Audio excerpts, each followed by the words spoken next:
Hi guys, in this video we shall be looking at what really does look like hypocrisy of our judicial system and two-tier implementation of what suits a certain narrative. People are being imprisoned for social media posts, whilst in this particular case a convicted child rapist is spared jail due to overcrowding, and also, now wait for this one, according to his lawyers, he's terrified of custody. I mean, really? If this is true, you couldn't make this crap up, could you? Which one would you rather have behind bars? Michelle Dewberry and Ben Habib have some very strong views and points on this matter. Here's what they have to say. Story caught my eye. It stopped me in my tracks, ladies and gents, so it did. We talk about prison, don't we, a lot, and there's many people that have, the courage to use social media these days that tiptoe around terrified that they might end up in prison if they say the wrong thing. Well, this story came out. A convicted child rapist, yes, you heard that right, he has avoided going to jail. According to one judge, she says it would be virtually inevitable that you would have gone into custody. Why did he not go into custody, ladies and gents? Because of overcrowding. I've got to be clear, this guy received initially a suspended sentence. It had terms and conditions attached. He wasn't allowed to, for example, go on holiday without alerting the authorities and so on and so forth. He just did it anyway. Off he went on his jollies, and that was a breach of his T's and C's, and inside he should have been, apparently, according to his lawyer, he's terrified of custody.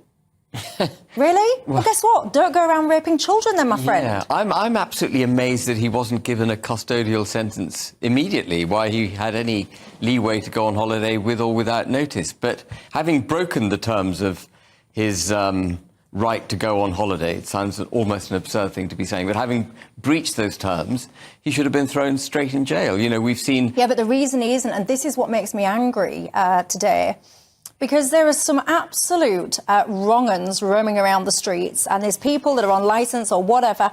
We need to have prison capacity for those people to make sure that if they're doing wrong, they're behind bars and society is safe.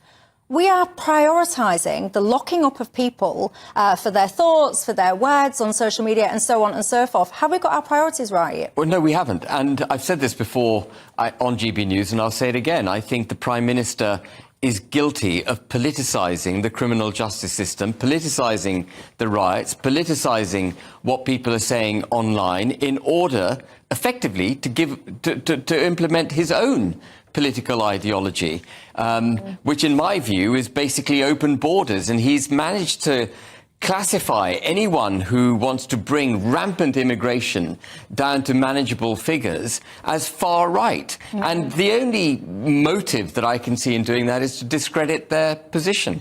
And he's successfully done it. Tom Buick. Let's be clear, this is about child sexual exploitation and a criminal who should never have been given a non-custodial sentence. I think the judge who handed out this non-custodial sentence, in my view, should hang his head in shame. This is a terrible day for British justice in this country, and I do hope, Michelle, that the Lady Chief Justice, who is in charge of the judiciary in England and Wales, Baroness Carr, looks at this case and issues fresh guidance. I don't think Operation Early Dawn should ever have been used or should be used to let out or prevent serious criminals, and that includes child abusers.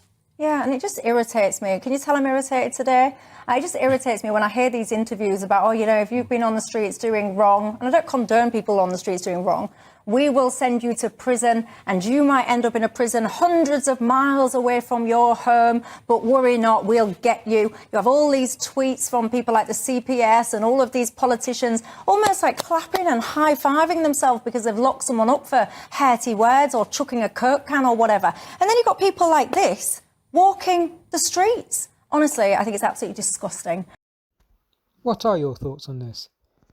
Is this a deliberate game, for want of better words, being orchestrated by our current government, which could be allowing them to write new laws to suit their own narrative and or dictatorship? Is this country being deliberately brought down to its knees? Let me know your thoughts down below. I'll leave it there for now.